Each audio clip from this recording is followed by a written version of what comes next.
welcome to the world's fastest 30 minutes.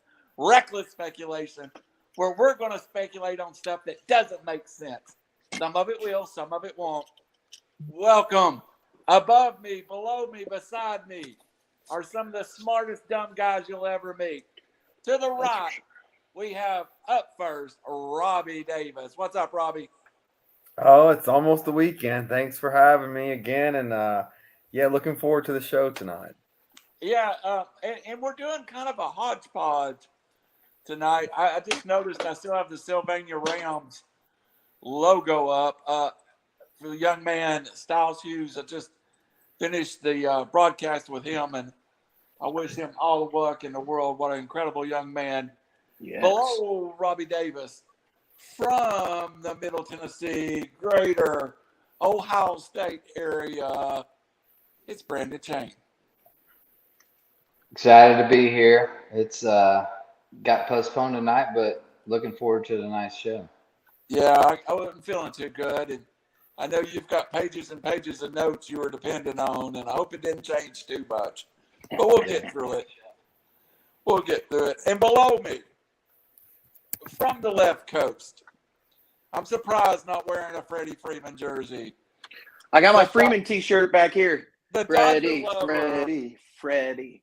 The Dodger lover, and Chet and Freddie will make you the most hated man in the Chattanooga area. Raj Mehta. How are you, Raj? Freddie. He got a 53,000 strong standing ovation. Family was all there. He got teared up after he got teared up talking about the Braves pregame. So, Freddie's already a hero in LA. Just below Joe Kelly right now. He is a hero. All right, guys. Kind of had a little fun getting started here, but there's a serious breaking story, and I think it covers a bigger issue altogether. Right before midday today, I think personally the best coach in college basketball announced his retirement at age 60. Villanova's Jay Wright walks away from college basketball in the trend that we've seen more and more. And I was surprised Jay Wright was 60, Robbie. I honestly thought he was in his 50s, but still a young man, done with coaching early. It came as a shock to me, and especially the more we're learning that this may actually be retirement and not stepping down and going somewhere else. When I first heard the news, I thought, an NBA job finally lured him away. But my first thought was he's going to take the Lakers job. Yeah, and that doesn't seem to be the case. Him, Coach K, and Roy Williams, that's 10 championships that just left the game of college basketball in the last calendar year. And make no mistake about it, Jay Wright's right up there with those guys. He's a great coach. 2 championships, 4 Final Fours, 21 years at Nova. And let me just put things into perspective in today's age versus what it was 21 years ago. Jay Wright, when he got to Villanova, went to 3 straight NIT tournaments, 3 straight.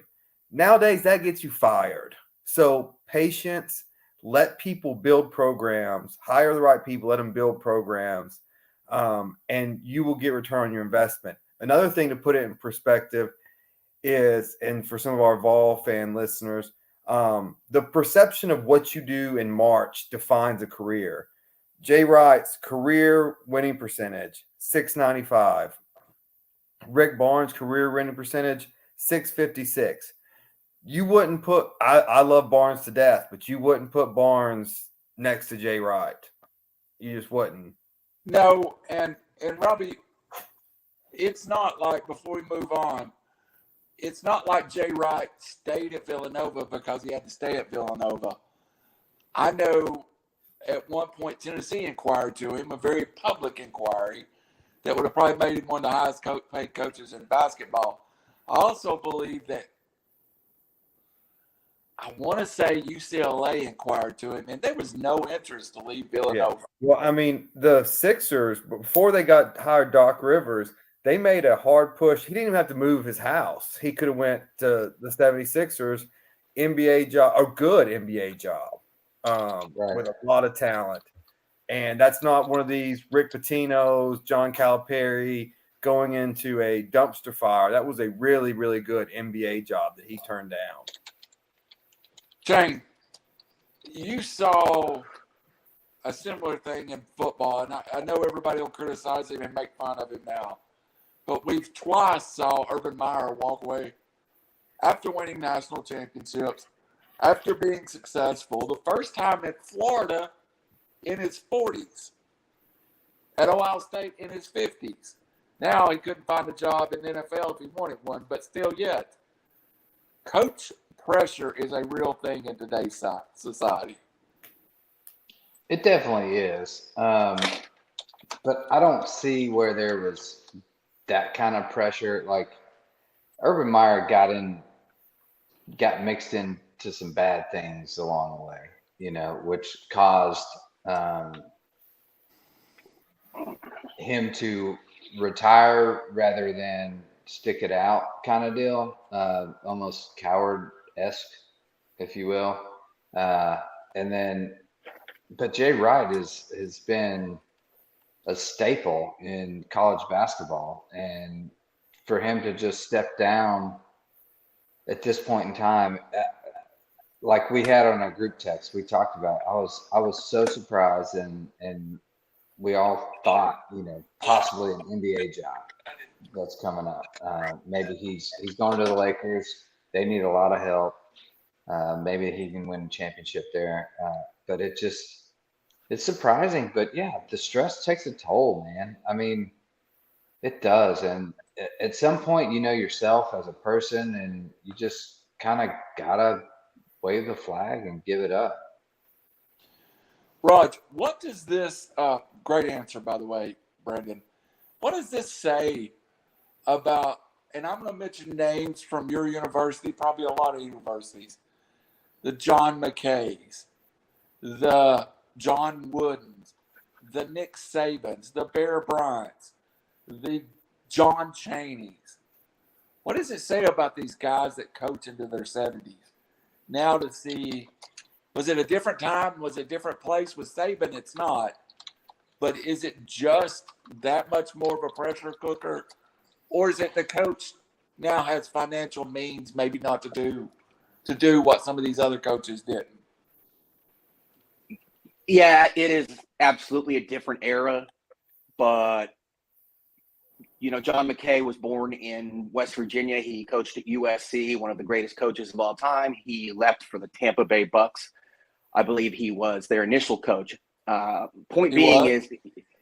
He was. Saban, we all know his plight, if you will. When you go to Jay Wright, he was born in Churchill, Pennsylvania, a suburb of Philly.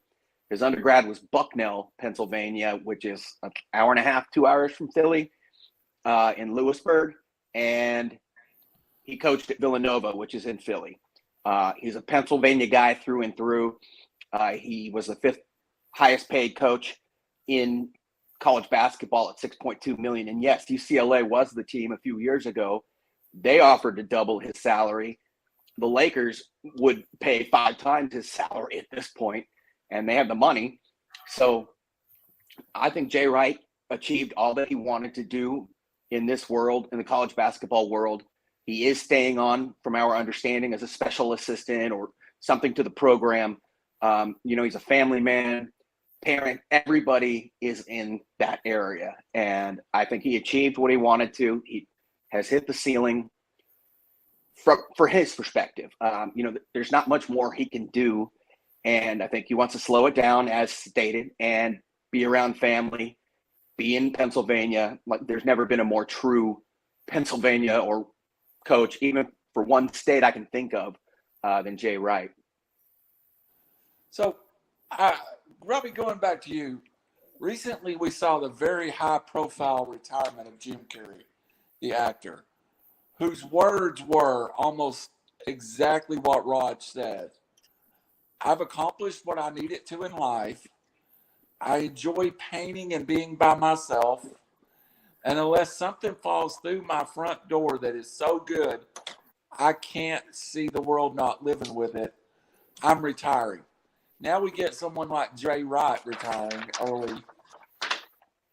What does that say about society in general? That you have these high profile guys stepping out of life.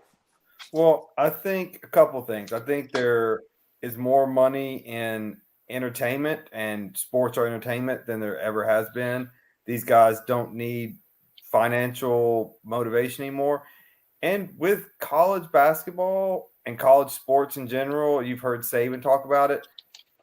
What they fell in love with isn't what it is right now. And so they're having to adapt to this new, while it's justified that players are finally getting paid, because there was no regulation or foresight by the NCAA. It's very slimy and wild, wild west. It's always been slimy, but now it's just not out of control in a bad way. It's just out of control, and there are no rules, and they're all learning, and at a high stress job, 24 hours a day, 7 days a week job. When you have money in the bank and you have family, and you can go work at ESPN, Fox, CBS, making a couple $1,000,000 just to watch the game you love, comment on it, and still be involved without the grind of it. Right. Well, substance over style, and I think of Jay Wright. Just tough coach. They play D every year. Philly kids, always tough, a tough city for a lot of reasons. Substance over style, much respect. And his winning percentage at Nova was 72.5. Yeah. That's insane. In the Big East? I think just insane. I think there's a very small, minute I don't know. Sorry, I'm losing my train of thought. I think I know where you're going. Let me there's a very small, minute alpha kind of male, or not necessarily male, but just dominance. That they don't care about money. They don't care. It's just constant working, constant, trying to get better and doing things. And you see that in kind of your Jeff Bezos, your Elon Musk, that kind of guy. Works 80 hours a week, and money is no object. And then I think there are people that, like you said, Jim Carrey, that reach to a certain point where it's like, I don't have the drive anymore. What am I doing at this point? Like I've done enough, and I'm happy where I'm at. And I think there's a very small percentage that can actually go beyond that and do that. And Jay Wright's an incredible coach, and what he's done will never go forsaken. It's phenomenal, but I don't disagree with the guy. If he's done, he's done. So have we not, Roger, I'll point this to you and then we'll move on. Have we not already seen, and it's been in football, there are viable, sometimes more profitable careers on the other side for these guys? The first one I think of is John Madden, whose career, you guys never knew John Madden as a football coach. I grew up with John Madden as a football coach. You all know John Madden as a football game. And announcer. I remember him as an announcer for sure. As a Raider enthusiast, I was aware. I wasn't alive per se, but that's I think the last Super Bowl for Madden was 76, the year I was born, against Minnesota, I think. Won the Super Bowl in 78, 77. I was one. Yes. I was alive. Woo-hoo. So, but the point being, let's take Madden. I was not. John Gruden was making more money, arguably, on Monday Night Football before he left to come back to the Raiders. Dick Vitale was a okay college basketball coach that become a multi-millionaire celebrity figure. Lee Corso was an okay college football coach. I don't think Jay Wright's that guy, but there's enough media outlets and enough outlets out there. There are viable careers past coaching, correct? Yeah. NIL, baby. They create a brand and, get a publicist, separate agent. Those guys are bigger than the sport. Yeah, but it's not always about that for these guys. They have more money than they know what to do with already. Like sometimes they just want to just be done and that's okay. And us as sports fans, we hate to see that. We'd like to see them in another public setting, via media or whatever, but it's okay to be done. You've done what you did and made a name for yourself. It's good. After 31 years of being a Tennessee football fan, I think I should get to retire at some point. But Robbie, I want to ask you one more thing. And y'all brought up NIL, and it is part of the new culture. I just heard two college a basketball coach and a football coach talk about it. I'm sure interestingly we'll get into it at some point.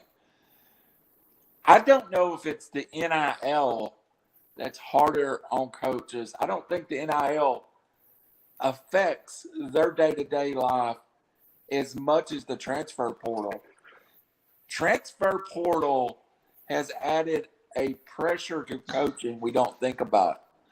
I did talk, was at a meeting or dinner with Coach Heupel, but it was Coach Harper, the women's basketball coach, that said this following words. I have someone whose responsibility is to check the portal every day. So no matter if you're in recruiting season or not, you could be in recruiting in 5 minutes if somebody hits the portal. I also heard them say, we as coaches cannot even, it's not just our roster we have to worry about.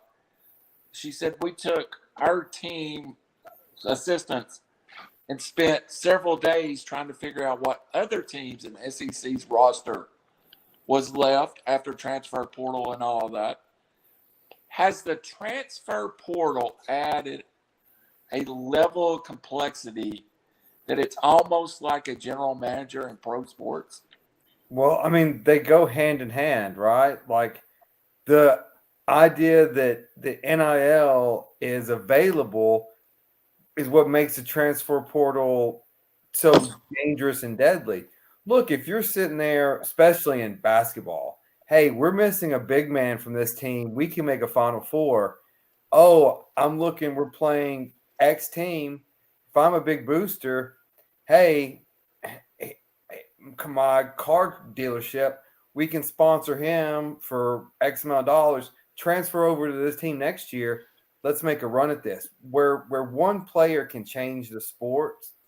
That's what the freedom of it is you can just say, hey, I'll pay for this player. You can just say, look at the college basketball landscape, let them play one. I'll grab this team, put them together and go. And so, yeah, it's got to be terrifying for those coaches. Like, Tennessee losing Brandon Hunter Hartsfield. And he was improving, and then he just left because he wanted to go somewhere. He wasn't happy. He wasn't getting everything he wanted. So you just leave instead of working and trying to improve. So, yeah, grass is always greener. Money's always better from somebody else's pocket. Perfect example, Chain, and then we'll wrap this up. The one thing, Arizona, freshman All-American, Eric Gray, Arizona State, football, All-American, goes through spring, tells the media is happy, enters the portal today, and the first thing the Arizona State media and the first thing for the Phoenix media, they say, this was a straight cash attempt by a kid out of college or out of high school that wasn't highly recruited. Comes to Arizona State, plays 1 year, is a freshman All-American. Now he will go someplace a lot bigger and the headline was Gentry transfers for NIL. Is that what it is? Has it became, I'm good, I'm better than you recruited me, now I'm going to go get paid? It is. I mean, you don't- look at Quinn Ewers for Ohio State. He jumped out of his senior year in high school just to get his $1 million NIL deal, which was one of the first as this thing was kicking off. Comes into Ohio State. He was a year early, and Ryan Day has his quarterback stacked, on years. They'll sit, they'll play, they'll sit, they'll play, and it just didn't work out for him. And it was obvious. He transferred back to Texas, got another big signing NIL deal.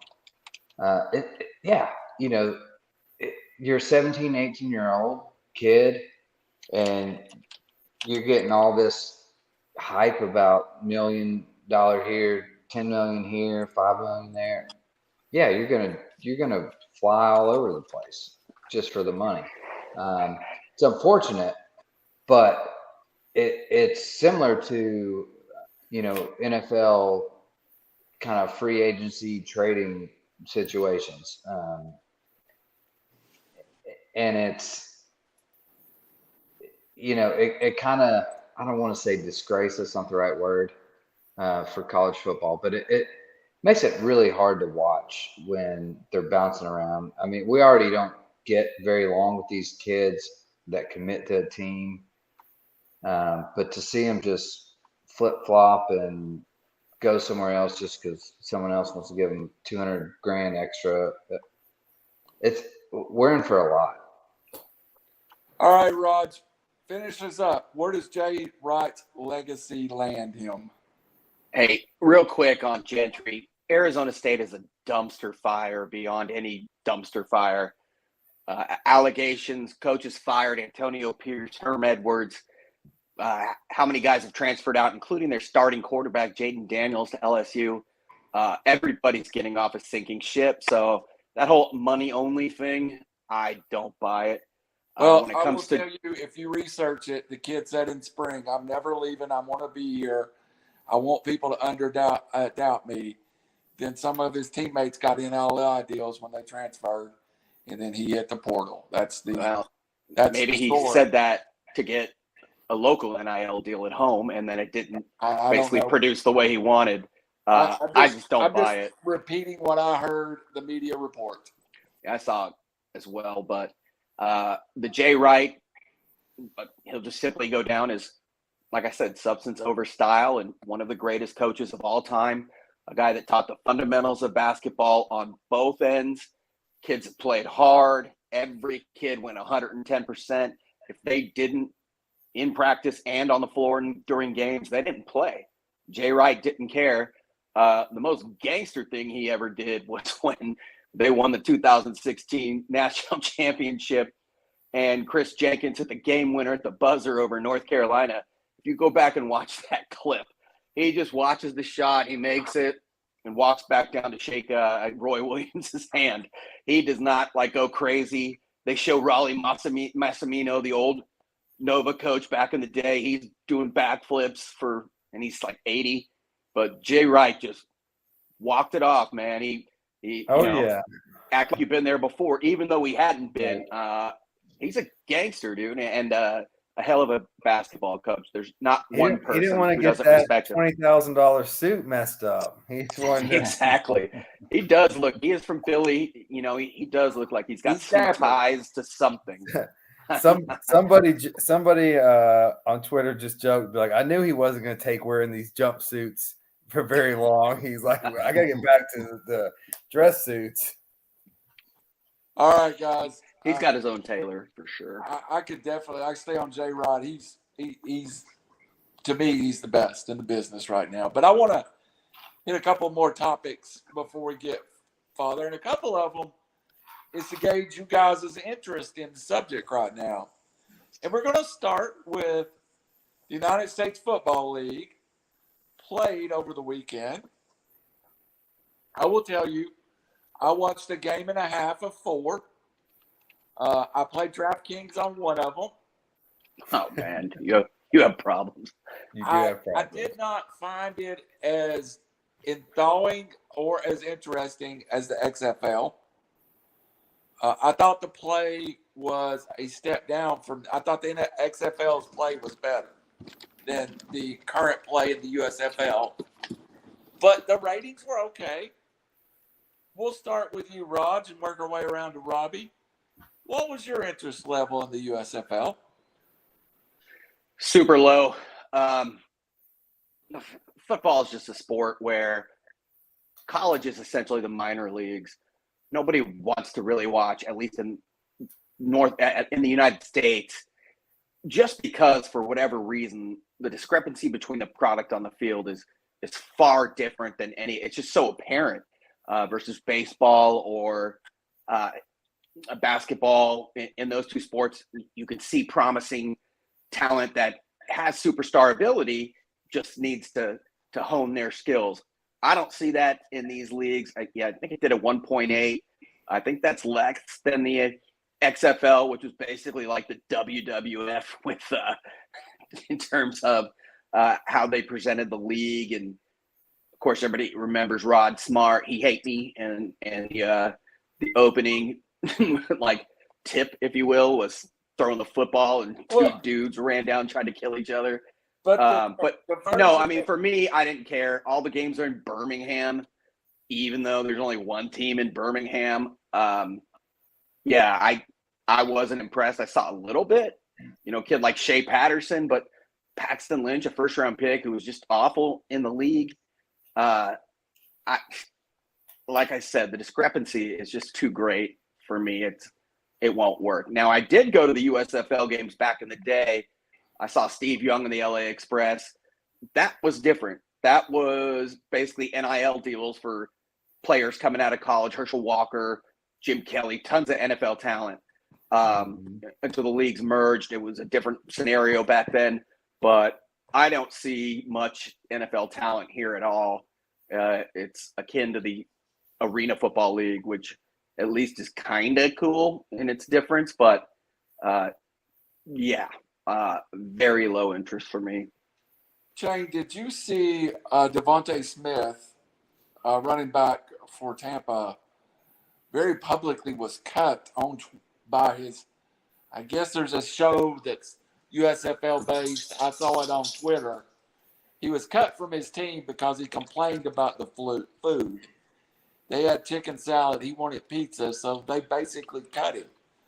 That's not the image you really want to put out there early on in a sports league, is it? Especially when you're in not even a secondary league, more of a fourth and fifth dairy league. That's not even a word, but I'll say it. We got you. No, this is so. I attempted to watch a game, and I would honestly watch local high school football over this.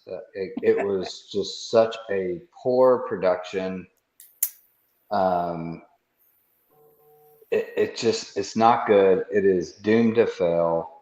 There's no chance in hell that they make this at all. Robbie, you always sum up the attention from the media side of it. I thought it was nowhere near the hype of the XFL. I was actually kind of disappointed by the overall media coverage. What did you walk away from it? Yeah, and I'm one of the few people that watch NASCAR. If I did not watch NASCAR, I would have had no idea this was going on. And we talk about things like this. Look, this is just a fact, right? You can hate ESPN, you can love ESPN, you can be anywhere between. If you are not some way entwined with ESPN, they're the oxygen of sports. And if they're not hyping you, you're not going to get the attention that you want. Fox, USA, they're good networks. Well, USA is okay. I'll stay off of Fox.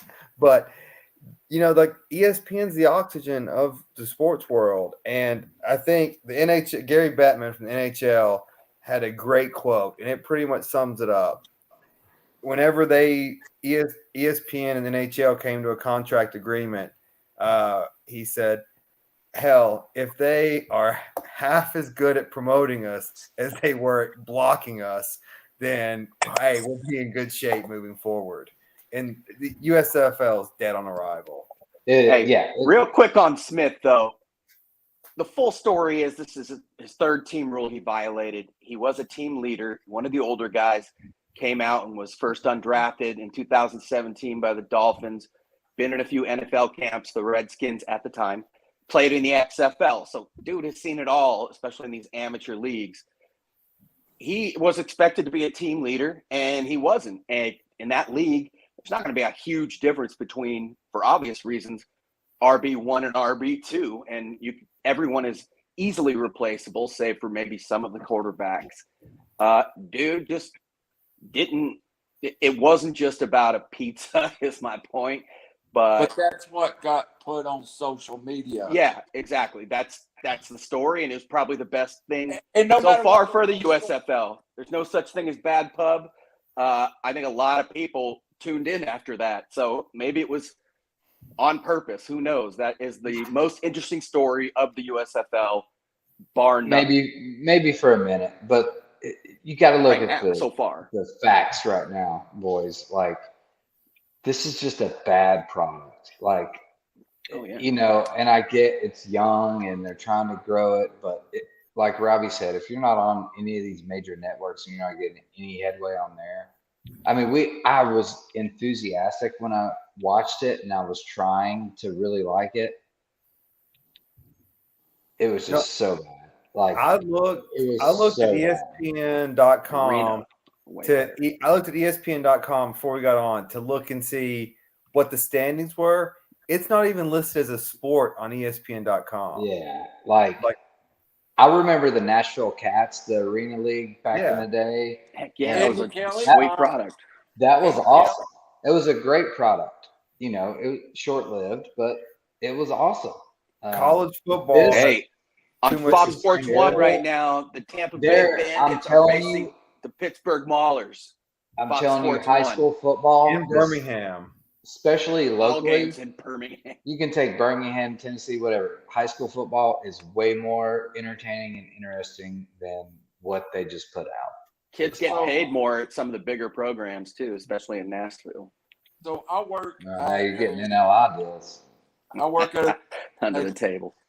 A 3A high school team that has turf fields, a practice field, a weight room program, and there's less than probably 300 kids in the high school. So good grief! I'm not sure what's happening. How come they suck so much, Sequati? I'm sorry, man. I don't want to break your heart. I know they've struggled, right? Oh, they were in the state semifinals 4 years ago and ran into Alcoa. But I'm not sure if there's a war breaking out. That's a buzzsaw. The Lookouts aren't in town. It sounds like fireworks. The Lookouts aren't in town tonight, are they? I don't think so. Yes, I think so. They are. I think so. We'll have to Google that one. What? Robbie and I went opening day, by the way. I want to move on to something that I nearly have the same interest in.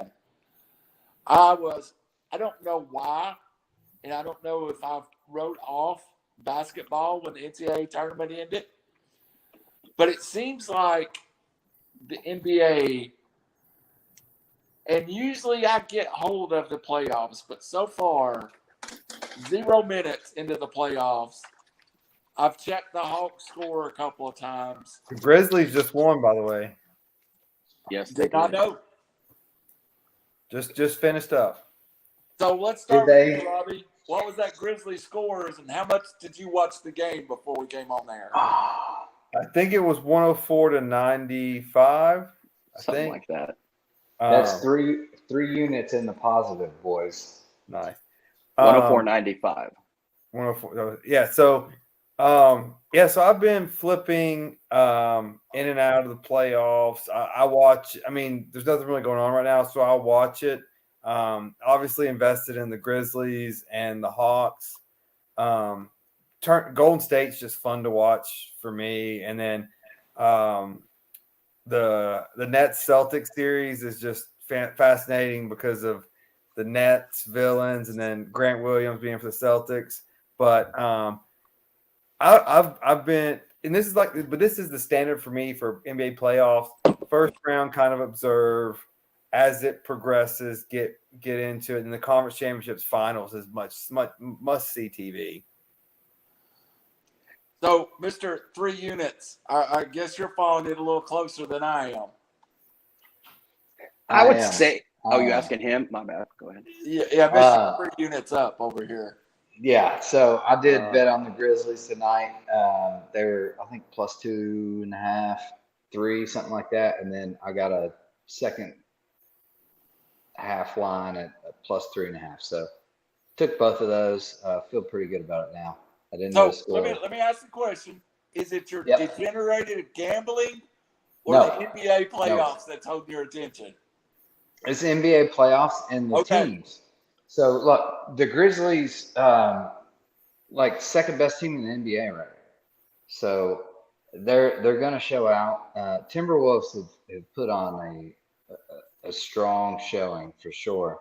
But Ja Morant and the Grizz, man, you just do not count them out. I'm the owner of a Ja Morant rookie card that I just recently purchased. So go ahead, I'm with you. Yeah. So not in between that. So let's get back to this. Celtics,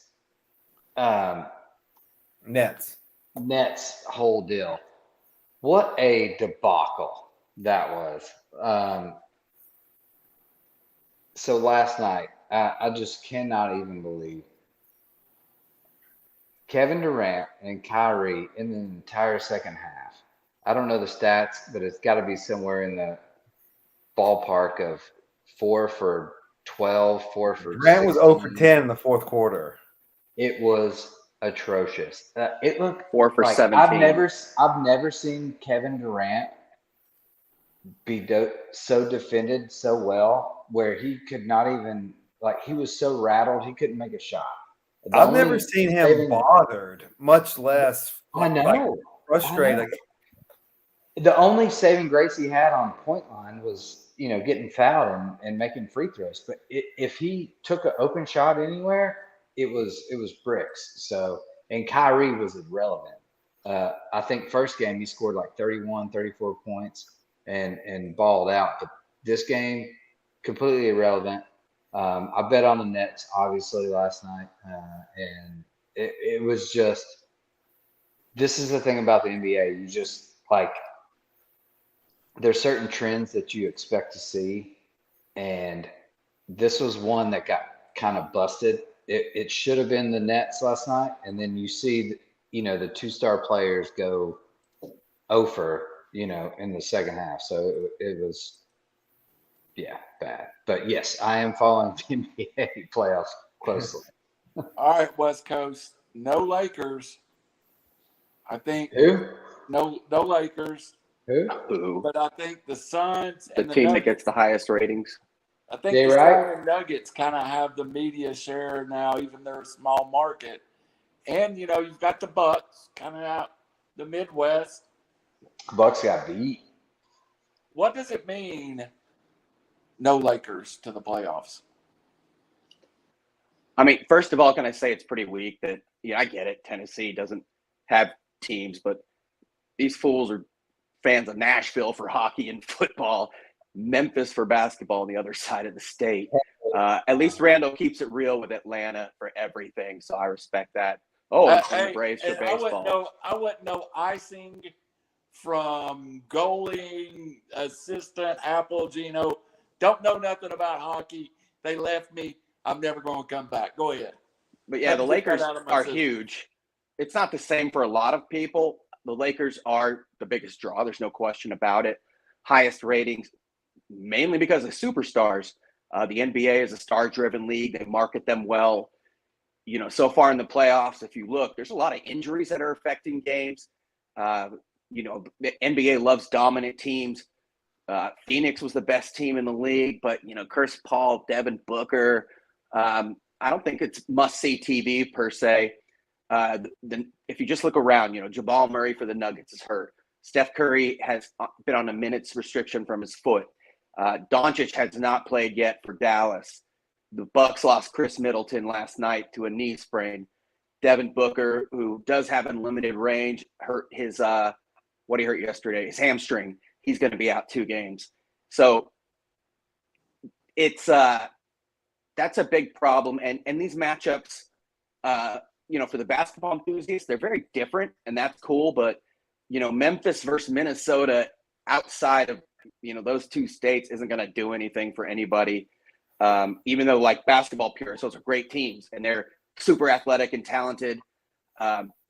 Back to Boston, it's just a different league these days. Like I've said many times, tweeners didn't make it in there. Boston has 5 guys that can all switch and play all different positions. Their defense was sensational. Like I said, they best defense in the league. Yep. Oh yeah, by far, and it showed. So I thought that was awesome. But like I said, the Sixers in Toronto, you don't have Simmons, who hasn't even played for the Nets. You don't have Kawhi, who obviously left for the Clippers. But in the new format, I don't even know the new format, this play-in thing and whatever, who wins what. I don't even know. Yeah, just keep it the way it was, man. And like I said, there's a confluence of issues, if you will. But yes, of course, for me, I am biased as a big Laker fan, but they were a train wreck all year. But yeah, there's no question they're a huge draw. And the playoffs are different this year. Different, like I said, different teams and less stars. But as a basketball purist, I think it's cool. But most of America doesn't. That They're Jordan guy for the Warriors, he's played all year very well. Very well. It's one of those cases where with Curry and those guys and Clay being hurt, Poole got so many minutes in that offense. Yeah. Then when Clay comes back, wow. Yeah, it's like, I'm wide open. I think that gives them opportunity to move Clay. All right, hold on just a second. It does. You said something. I don't want to lose this. And I'll go Robbie or Chain. Let's go Robbie. Does the main story of the playoffs become Chris Paul winning a championship? No. I mean, he does the commercials and all that. I think the main story still is the Brooklyn Villains, and then Celtics always relevant. Celtics, yeah, and then you got Golden State. I think it's the same old stories. Lakers being out definitely hurts, but yeah, I mean, I don't know. The NBA is one of those, you got to come up and lose some. If Chris Paul wins, I think that's a lot of media story and media driven because everyone really seems to like him personally. It's the one story kind of followed. I don't know how likable he is. Yeah, I'm biased. I think everyone that has State Farm insurance is rooting for him. That's for sure. I brought this up for just a possible talk about who we kind of don't want to see a championship. I'm in that boat of I don't really like Chris Paul, and so I actively root against him. I don't either. Last question. Raj. I don't think he's super likable for a lot of reasons. Although I did think it was pretty gangster. Hey, real quick, did anybody see what he did to Alvarado, the kid that was the rookie that was lurking in the baseline, and Paul just was he's just literally like, you're not going to rip me, dude. Get the down court. It was pretty hardcore. But yeah, it's a veteran move. Big time. He's got the juice to do that, but in the hobby collecting world, and usually you follow the hobby collecting world, you'll find out whose name is trending the most. The most bought and sold rookie cards the last month in NBA basketball. Ja Morant. Is 100%. Yeah. What about Luka?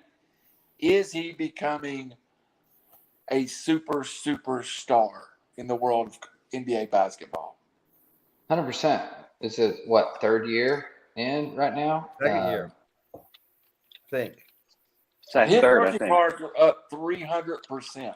Think about that. Regardless, second is even better. I thought it was third. I thought it was his third year. I just like to be regardless. real cocky on stuff I don't This know. this guy is a phenomenon. Like he is a entertainer, showstopper, um, especially when you have 100 or 80 plus games, whatever the NBA plays. You want to go see that. This is must see TV when he's on the court. Now getting into playoffs, I've got this on DVR, so I can't wait to see what just happened tonight because they were down by 12 points when we got on this podcast. Sorry, spoiler alert.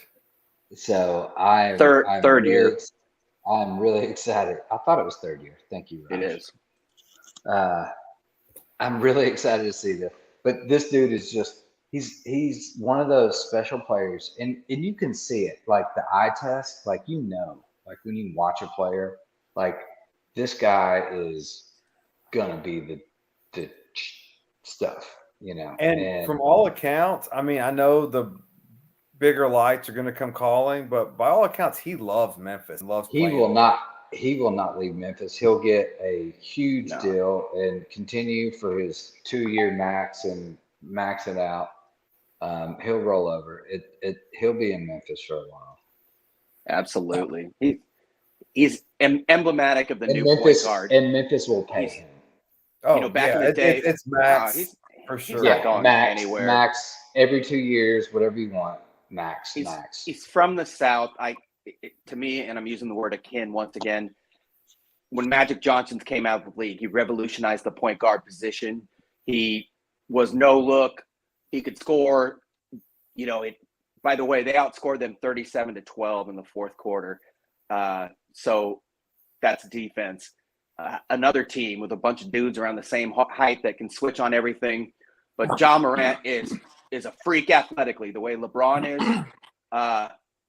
Ja Morant has one of the fastest in the NBA history. He is probably a faster first step than Allen Iverson. He's likable. He's a kid. He's from the South, I believe. He went to Murray State in Kentucky. He's from South Carolina. Thank you. Just a slight sensational interruption. player. You know who's close to that is Kenley Chandler. Has got a very quick first step. Yes. Oh yeah, he's got a great first step. But yeah, I mean, Ja, the no looks, he's got hops. I mean, big time hops. He throws it down. He's must see TV, and yeah, he is an absolute superstar. All right, got a little business to take care of. First of all, if you're watching this, smash the like button. Subscribe, get notification first time we come on the air.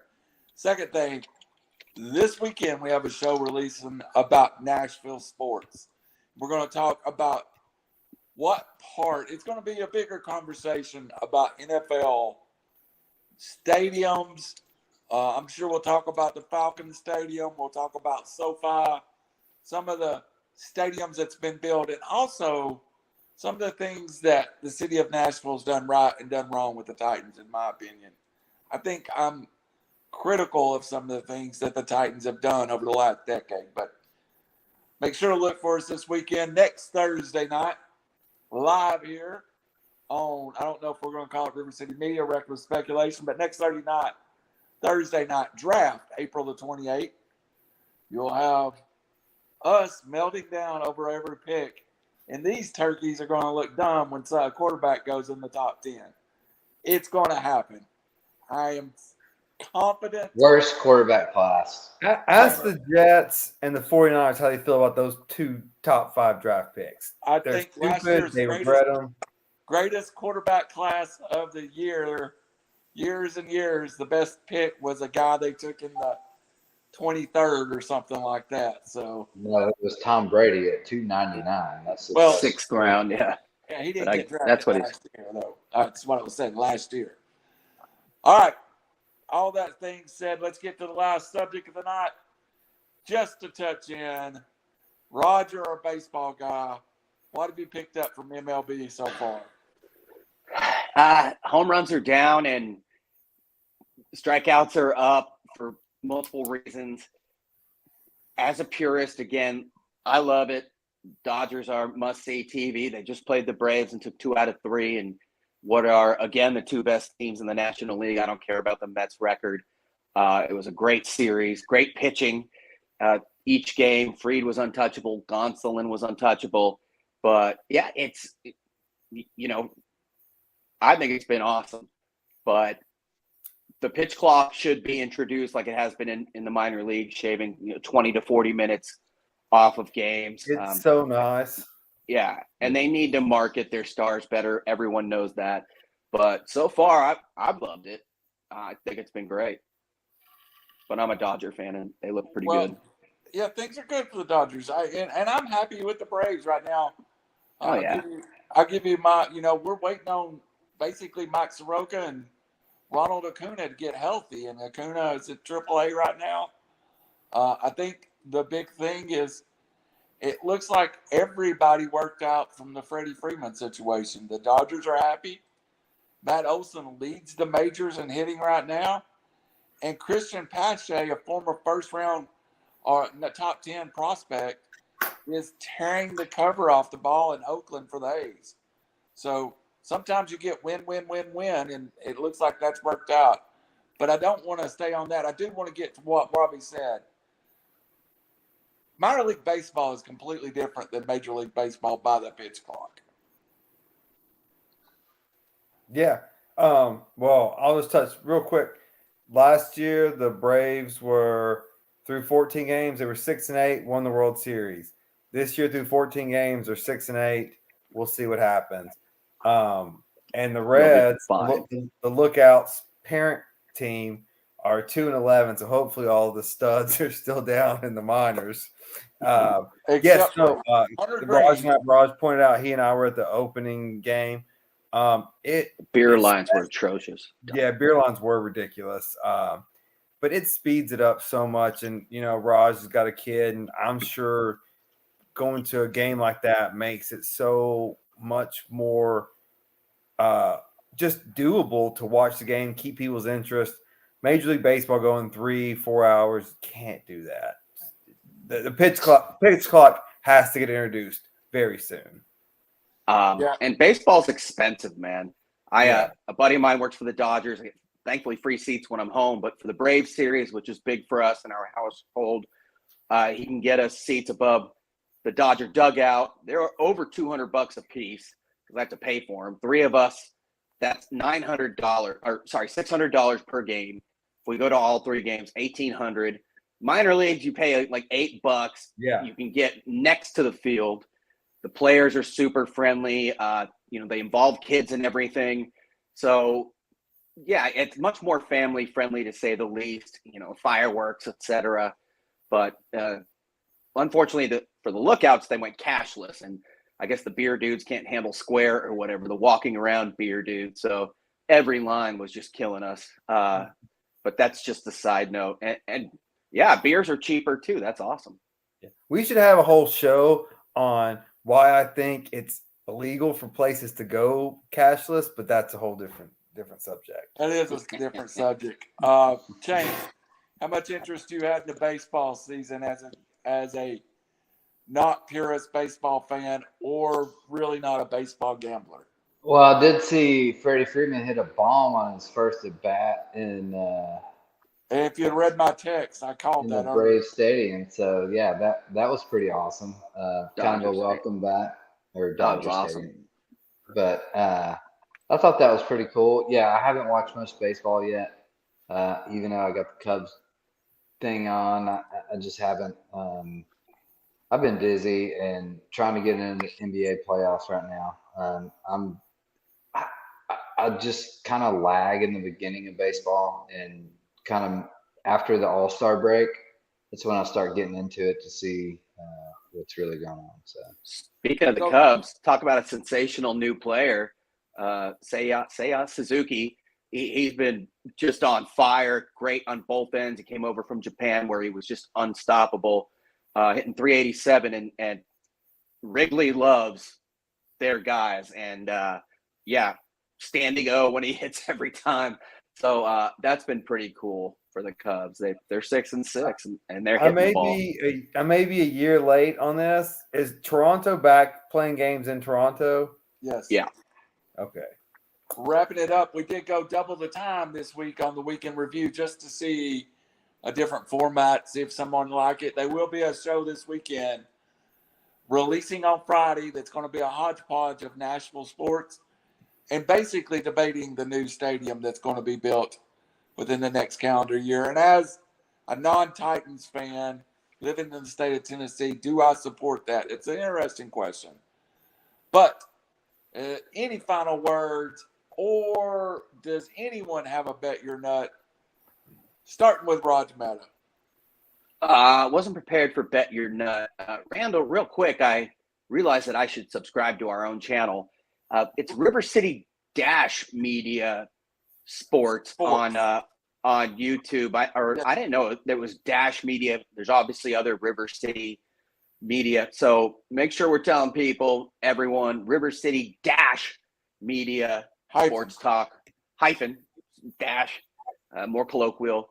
Wait, isn't the hyphen's the slash, isn't it? No, that's wait. The dash is the line. It's dash. Just go with dash, Robbie. Okay. Wait, yeah, is a hyphen back? No, whatever. I think a hyphen and a dash are the same thing. How many degrees do we have? Anyways, when you look at none of us have English degrees. Not in the South. There's no such thing. Sorry. Hey, I haven't really looked at Bet Your Nuts. It's, again, I'm going to take teams. I was going to talk about Dallas without Luka getting smoked. They're up 17 right now. It seems like home teams have done very well in the playoffs. So take the home team. That's my Bet Your Nuts in the NBA playoffs. All right. I'll give you mine. Over or under 2 quarterbacks being drafted this coming week. I'm going to give you 3 quarterbacks go in the first round. Kenny Pickett, Malik Willis, and Matt Corral. That's my final words. Quarterback class, no matter what the media are killing us. I don't think there's. Hey, let me ask you this. Hey, you can save the juice and we'll just bet each other. What are your 3 dumb teams that you have doing that? Sam Howell's getting a lot of pub right now. He's shooting up. I think Malik Willis goes in the first 7 picks. But what are your 3 dumb teams that are going to do that? He's going to Atlanta, baby. I don't think Atlanta's going to one of them. I think the Lions take a quarterback or they trade the 2nd overall pick. Carolina for sure. Carolina is definitely taking a quarterback. If the Falcons do take a quarterback, it's going to be Pickett over Willis, I'm feeling. And I also think Matt Corral off the injury. If Matt Corral was a different situation than he finished his Ole Miss career, I think he would probably be the best quarterback in the class. Well, so a lot of people think Pickett will be gone to Carolina, leaving Atlanta with Malik Willis. I'll give you the Panthers, the Lions, and the Pittsburgh Steelers. The Pittsburgh does not make dumb decisions. I'm going Atlanta, Detroit, who a lot of people have Jay Howell shooting up the draft boards. Good drop back passer, not a great decision maker, but they have awesome receivers suddenly in Detroit.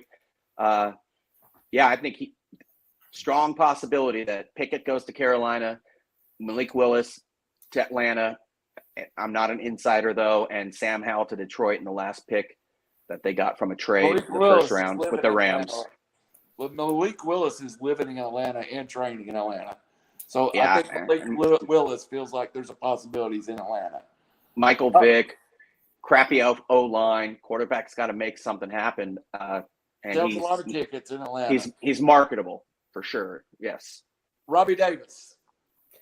So Kyle Larson. No.